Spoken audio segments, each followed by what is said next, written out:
If I say that your pain is your biggest comfort zone and your biggest happiness, that's why you don't want to come out of that pain.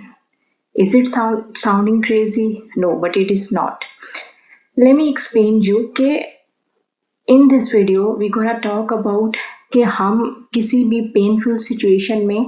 किसी भी painful relationship में, या वो relationship, वो place, वो जगह, वो environment जो कि कहीं ना कहीं हमें बहुत दर्द दे रहा है, लेकिन फिर भी हम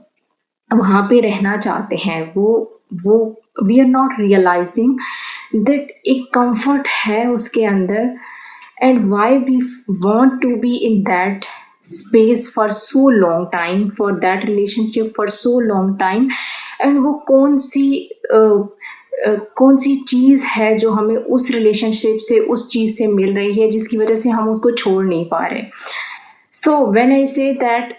your pain is your happiness, that is बहुत से लोग इस चीज़ से रिलेट करेंगे. द थिंग इज़ कि जब हम बहुत लॉन्ग टाइम के लिए, फॉर एग्जांपल हमारा चाइल्डहुड ऐसा रहा है, तो हमारे अंदर ना कुछ चीज़ें रह जाती हैं, कुछ ट्रॉमास होते हैं जिनकी हीलिंग हो नहीं पाती और वो हमारे अंदर रह जाती हैं. I will not talk about all the traumas because I am not a psychologist. I will not talk about all the traumas and their responses and all. But if you feel like that you always feel comfort in the toxic relationship,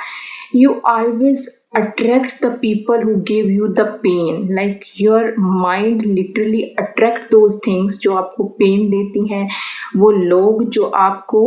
कहीं ना कहीं enough feel नहीं कराते, लेकिन आप उनको चीज़ करना पसंद करते हैं, आपको अच्छा लगता है. आप एक दफ़ा आपको कोई छोड़ के जाता है, लाइक वो जो हार्ट ब्रेक की सिचुएशन होती है ना, इफ़ आई से दैट आपको उसमें रहना अच्छा लगता है, तो it sound crazy but it's true. Some time you're like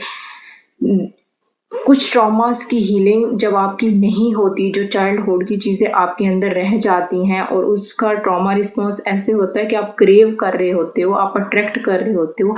ऐसे रिलेशनशिप्स को, ऐसे लोगों को जो लिटरली आपके लिए टॉक्सिक होते हैं, जो आपको हमेशा दर्द ही देते हैं. But when we talk about the energies, we know that universe जो है वो एनर्जीज एंड फ्रीक्वेंसीज के लॉज पे चलता है. तो हमारे अंदर अगर if the problem is with in inside, हमारा कोई ऐसा हील पार्ट है, अनहील्ड पार्ट है जिसको हीलिंग की ज़रूरत है, जो कि अट्रैक्ट ही ऐसे लोग कर रहा है, ऐसे रिलेशनशिप्स कर रहा है जो हमारे लिए हेल्दी नहीं है, ऐसे लोग कर रहा है जो हमारे लिए टॉक्सिक हैं, ऐसी चीज़ें जो फॉर एग्जांपल अगर आपका चाइल्डहुड ऐसे गुजरा है कि आपको लगता है कि love is only there for you when you earned it, यानी आप उसको, जब आपको लव किसी से तभी मिलेगा, आपको कोई तभी प्यार करेगा जब आप एक्स्ट्रा एफर्ट्स पुट करोगे, क्योंकि आपको आपके चाइल्डहुड में शायद आपको इसी तरह करना पड़ा, आपको इनफ फील नहीं कराया गया, आपको सफिशिएंट लव नहीं प्रोवाइड किया गया, हमेशा आपको उसके लिए स्ट्रगल करने पड़ी. तो अभी अगर आपने अभी तक उस चीज़ से हील नहीं किया, तो कहीं ना कहीं आप उस चीज़ में आप हमेशा इस तरह रहोगे कि on this point, even if it is unhealed and you are not realising it, तो आप जब भी किसी रिलेशनशिप में पढ़ोगे, आप जब भी किसी चीज़ में, क्योंकि दिस इज़ योर बिलीव कि love is only there when you earned it, तो आप ओवर गिव करते हो, आप ओवर चेज करते हो चीज़ों को, आप ओवर एक्स्ट्रा आप ओवर एफर्ट्स पुट करते हो, और जब इतनी एक्स्ट्रा एफर्ट्स और चीज़ें आप पुट करते हो ना अपनी तरफ से, तो दैट समहाउ वो कहीं ना कहीं डिस्प्रेशन वाले स्टेट की तरफ चला जाता है. And nobody like this is when you chase something so badly, this is very unattractive. So that's the reason कि वो रिलेशनशिप आप उसको बैलेंस ही नहीं कर पा रहे, आप उसको इतना ओवर गिव कर रहे हो कि एक टाइम के बाद उसका जी भर जा रहा है आपसे, और every one is like leaving you. ये तो एक ट्रॉमा रिस्पॉन्स हो गया. इस तरह ट्रॉमा रिस्पॉन्स की डिफरेंट टाइप्स होती हैं. फॉर एग्जांपल, अगर आप को सफिशिएंट लव नहीं फील कराया गया, तो आप हमेशा किसी एक पर्टिकुलर रिलेशनशिप से, फॉर एग्जांपल आपके फादर की तरफ से, तो so you only get attracted towards, like आपको वो बेबी सिटिंग नहीं की गई चाइल्डहुड में, तो what that trauma response is कि आप you find love in like in the males, in the men like older than you, और आप जब किसी रिलेशनशिप को एज अ आप देख रहे हो, for example if it is mail who is looking for a women and if it is a women who is looking for a man, तो वो कहीं ना कहीं अपने जो उनकी कमी है ना, for example if they not felt enough love in the childhood from there mother और द फादर, तो वो जो अपना रिलेशनशिप है उसमें कहीं ना कहीं वो बेबी सिटिंग ढूंढ रहे होते हैं जो कि उन्हें नहीं मिलता, और वो इस तरह की रिलेशनशिप्स को क्रेव करते हैं, फिर वो हर इस तरह की चीज़ में पढ़ते हैं, और फिर जब उसको उनको उतनी वैलिडेशन उस जगह से नहीं मिलती जो कि कमी उनके अंदर है, उनके अंदर कुछ अनहील्ड है, तो फिर भी उनके रिलेशनशिप टॉक्सिक हो जाते हैं। लेकिन स्टिल अगेन एंड अगेन वो उस पैटर्न्स में फंसते हैं, जिस टॉपिक पे मैंने बात स्टार्ट की कि you like to be in your painful situation, because आप हीलिंग का जो प्रोसेस है ना, that is tough in a sense कि उसमें आपको रियलाइजेशन करनी पड़ रही है, आपको अपने आप को विक्टिमाइज कर करके, जो आपने बनाया हुआ कि मैं बेचारा, मेरे साथ सारे लोग ऐसे करते हैं, बैठ के रो धो के बस वो कर लिया, उसके बजाय आपको उस एनर्जी को किसी प्रोडक्टिव चीज़ में यूज़ करना है, आप अपने लाइफ को एक नई शेप देनी है, आपने अपने कंफर्ट जोन से बाहर आना है, आपने वो चीज़ें करनी है जो आपने ज़िंदगी में कभी की नहीं है। आप हमेशा अनहेल्दी माइंड स्टेट में रहे हो, तो आपको अब हेल्दी माइंड स्टेट में आना है, तो a lot of that need a lot of करेज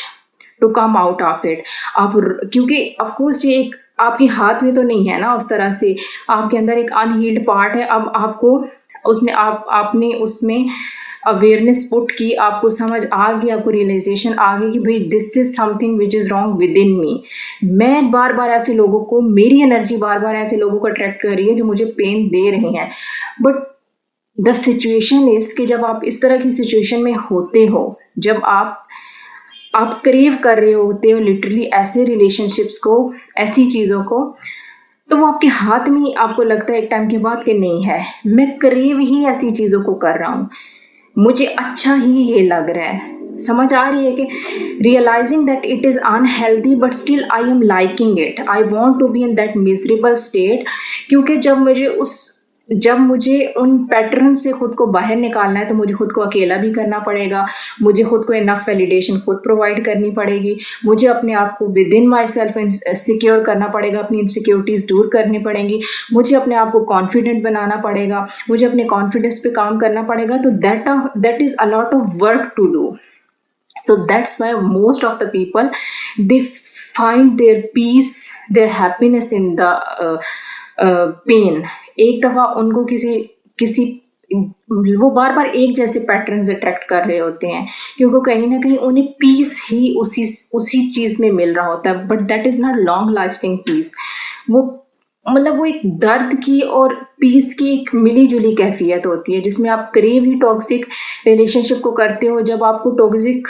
कोई पैटर्न वाला शख्स मिल जाता है, वो आपको पेन देता है, अब आपको एट द सेम टाइम जब आपको अजियत भी मिल रही है, आपका मेंटल पीस तबाह हो रहा है, बट कहीं ना कहीं वो आपके अंदर वो अनहील्ड पार्ट है उसको सेटिस्फाई कर रहा है, तो आप फिर वहाँ पे ही रहते हो कितने टाइम के लिए, उस चीज़ के लिए, फिर वो शख्स आपको छोड़ के चला जाता है। फिर आप, क्योंकि आपने अपने लिए कॉन्फिडेंस नहीं डेवलप किया, अपने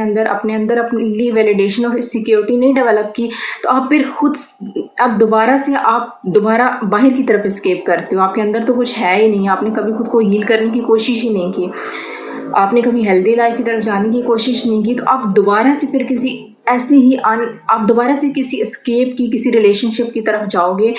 और किसी ऐसी सिचुएशन, ऐसे एनवायरनमेंट, ऐसे फ्रेंड की तरफ जाओगे, और क्योंकि आपके अंदर वो पार्ट अनहील है, तो आप दोबारा से वैसी टॉक्सिक पैटर्न वाला शख्स अट्रैक्ट करोगे। तो try to understand if something is happening with you again and again and again. अपने उन पैटर्न्स को आइडेंटिफाई करें, बुक्स पढ़ें, एनर्जीज को समझें, यूट्यूब पे जाके सर्च करो कि how to get out of toxic patterns, how to work on your inner healing, how to realize your traumas, and how to go towards a healthy life, doing your inner healing process. इन सब चीज़ों पे काम करें. If you really feel कि आप हर दफ़ा खुद को वाकई ऐसी मिजरेबल स्टेट में फंसा लेते हो और फिर उससे निकलना आपके लिए बहुत मुश्किल हो जाता है, उससे निकलते निकलते आप अपने आप को एक और मुश्किल सिचुएशन में पहुंचा देते हो और फिर आप उसमें उसी लूप में फंसे रहते हो हमेशा. So if you relate to this video, like the video and share with the one जो feel like it share करना चाहिए. एंड चैनल पे नए हैं तो चैनल को सब्सक्राइब कर दें एंड बेल आइकन को प्रेस करते हैं. मिलते हैं नेक्स्ट वीडियो में. And if you want to talk to me one on Instagram, my Instagram account is @Kanwal the Storyteller. मिलते हैं नेक्स्ट वीडियो में. तब तक के लिए अपना ढेर सारा ख्याल रखिए, दुआ में याद रखिए. अल्लाह हाफिज़.